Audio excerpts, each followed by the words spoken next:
Welcome to Friday Focus for the 18th of July, 2025. I'm Rudyard Griffiths, chair of the Munk Debates, joined in studio by Janice Gross-Stein, the founding director of the Munk School of Global Affairs. So nice to be with you, Rudyard. Yes, in person on a very newsy day, as we like to say. So I think on the program today, we've got to talk, obviously, about the ongoing fallout around the Epstein Files, this latest reporting in the Wall Street Journal of a birthday letter from a birthday, I don't know what it would be, a birthday congratulations letter from Donald Trump to Epstein. And then let's segue into where Canada finds itself in its trade negotiations with the United States, and how maybe this increasing turmoil in the Trump administration might affect to either Canada's advantage or disadvantage with that. What is it, Janice? It's a August 1st deadline that's coming up. We got to, though, Janice, begin by thanking John Wilson, a new curator who's joined us. It's our highest level of membership and support, and we greatly appreciate his charitable gift. But let's dive into the so-called Epstein Files that erupted overnight with a Wall Street Journal report of what you could only call not simply a salacious letter, but a letter from Donald Trump from the early 2000s to Epstein on the occasion of his birthday that has language in it that seems to allude to a relationship that seems much more than just casual. The letter, I don't know what words you would use to describe it, Rudyard, but the letter is very warm.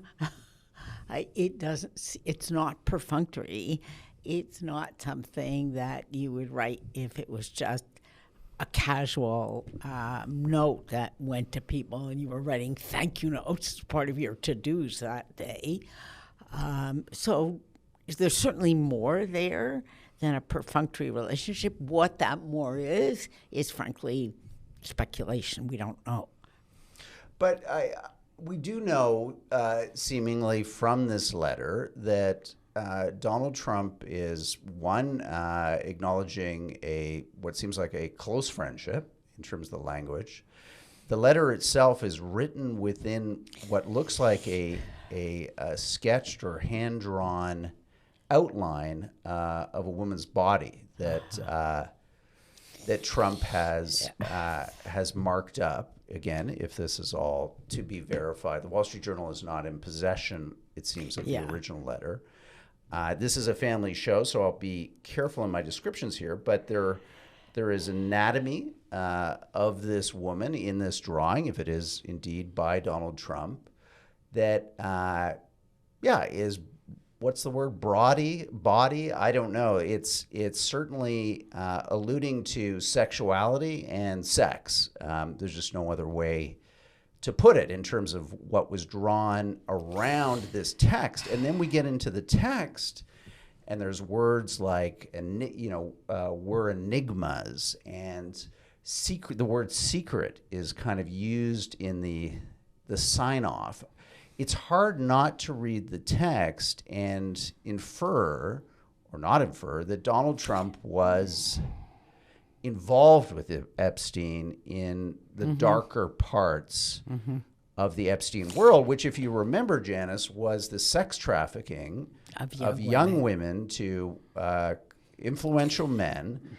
And it was within 36 months of this letter that he was arrested for the first time and charged. So this was a moment in Epstein's life when, as a sex crime perpetrator, he was in full mode, and it connects Trump in terms of a timeline with Epstein at a moment where, it was clear that he was acting as a pimp, as a purveyor, as an abuser. And I don't know, Janice, I think this is going to have legs. Look, let me make a personal comment, which I don't often leave my analytic role on this show, Richard. But I think you agree with me. This is disgusting, all right? This is just disgusting.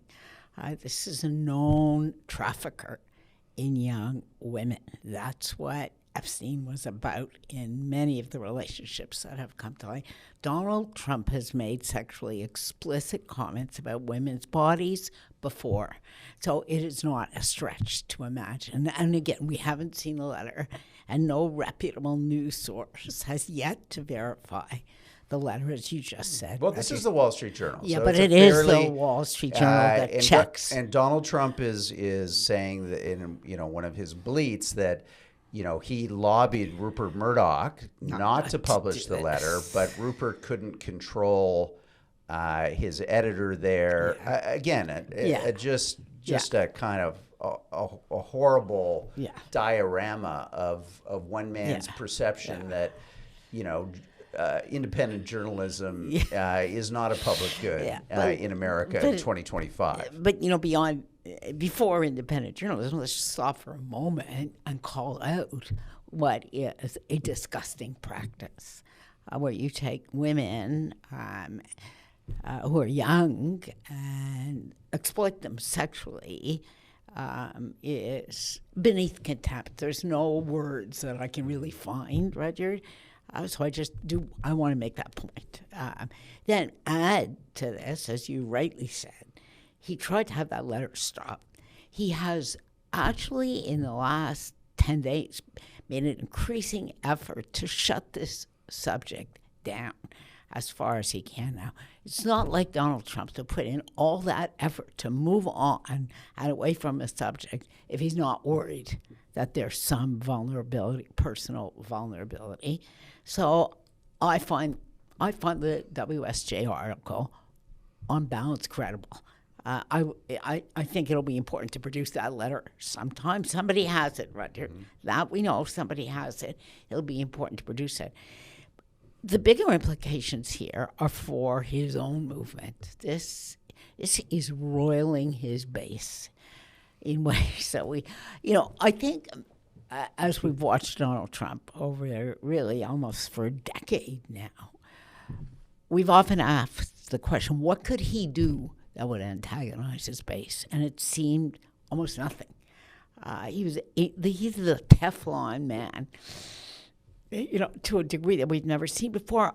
Things that we would think were outrageous just slid off his back and reinforced his base's view that he was the victim of a conspiracy over and over. People are to get him. They can't explain this one away. Mm-hmm. And that's why this is roiling his own base. The base has lived on this story of conspiracy. Mm-hmm. How many years now has that been going? And it's fueled the movement.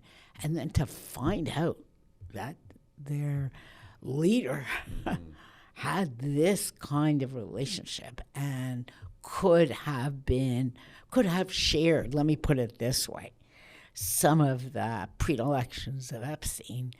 How does the base manage that? And they're cracking under the pressure, frankly. Mm-hmm.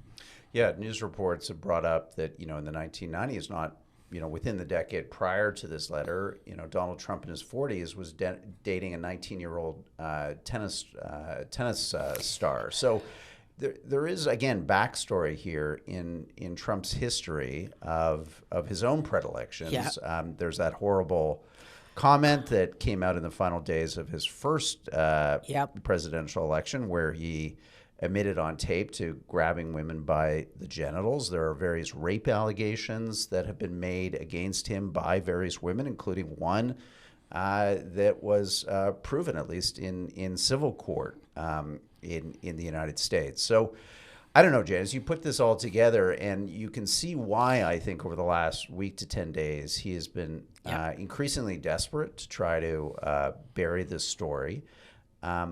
And one has to wonder a couple things. One, if this letter is the first of a series of documents that someone has access to. Are there others? Will we now be treated to a drip, drip, drip?